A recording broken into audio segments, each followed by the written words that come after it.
আসসালামু আলাইকুম সুপ্রিয় দর্শকবৃন্দু।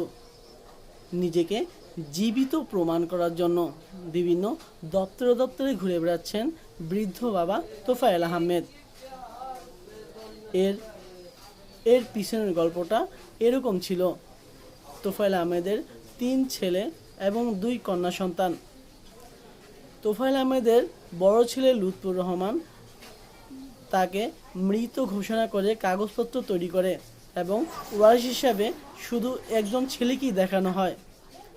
দেখে মৃত ঘোষণা করে সব সম্পত্তি সে দখল করে, ভাইদেরকেও বঞ্চিত করে।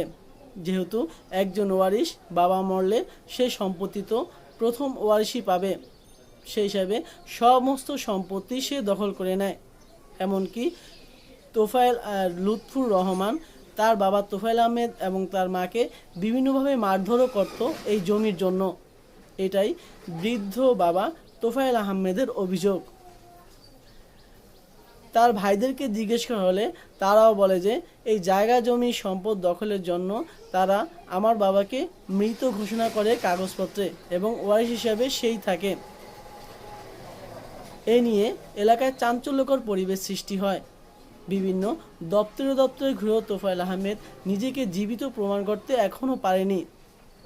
সে কান্নায় আবেগে আপ্লুত হয়ে যায় এবং এর বিচার চায় সরকারের কাছে। সরকার যেন এর সুষ্ঠু তদন্তের মাধ্যমে বিচার করেন।